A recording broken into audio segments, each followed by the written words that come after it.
અમે મેં અગાઉ કીધું એ પ્રમાણે કે કોંગ્રેસ પાર્ટી ક્યારેય સત્તા માટે લડી જ નથી. એ પોતે ન્યાય ના પણ અન્યાય થયો હોય ત્યાં ન્યાયના હિતમાં, અને અમારી જે વિચારધારા છે, અમે સત્તા વગર રહી શકીએ, પણ એ કોઈને અન્યાય થતો હોય કે કોઈ ને હેરાનગતિ થતી હોય તો એના ભોગે કોંગ્રેસ પાર્ટી ક્યારેય સત્તા ઈચ્છતી નથી. જે અમારો એજન્ડા છે એ આવનાર સમયની અંદર વિચારધારા સાથે આગળ વધશે. રાહુલ ગાંધી આવ્યા ત્યારે લગ્નના ગુના અને રેસના ગુનાને અલગ કરવાની વાત કરી, કેવી રીતના થશે?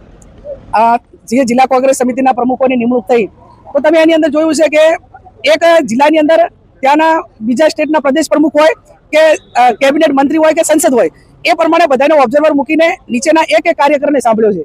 એની અંદર ઘણા બધા માજી ધારાસભ્યો હોય અને યંગ જનરેશનને સૌથી વધારે એની અંદર પ્રોત્સાહન આપીને નવા પ્રમુખો બનાવવામાં આવ્યા છે. એટલે હવે આઈડેન્ટિફાઈ જે કરવાના થાય એ રેસના ઘોડા હોય, લગ્નના ઘોડા હોય, નિવૃત્ત ક્યાંક થવાના હોય, ક્યાંક સલાહકાર તરીકે એમની સલાહ લેવાની હોય, એટલે આ તમામ એક કાર્યકરને એની પાસેથી એની ક્ષમતા પ્રમાણે કઈ રીતે કામ લેવું એનું વર્ગીકરણ મોટા ભાગે થઈ ગયું છે. અને આવનાર સમયની અંદર જે જવાબદારી સોંપશે એ પ્રમાણે બધા કોંગ્રેસ ટીમ રહીને સાથે કામ કરશે. અત્યારે આમ આદમી પાર્ટી એક્ટિવ થઈ છે, શું કહેશો?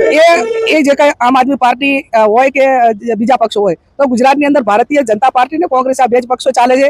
કોણ શું કરવાનું છે, ત્રીજા પક્ષનું શું કરવાનું, એની સાથે ગઠબંધન કરવું ના કરવું, એ નિર્ણય મોવડી મંડળ અને ગુજરાત પ્રદેશ કોંગ્રેસનું જે નેતૃત્વ છે એના માટે હું કઈ ઓથોરિટી ધરાવતી નથી. પણ જે અહીંયા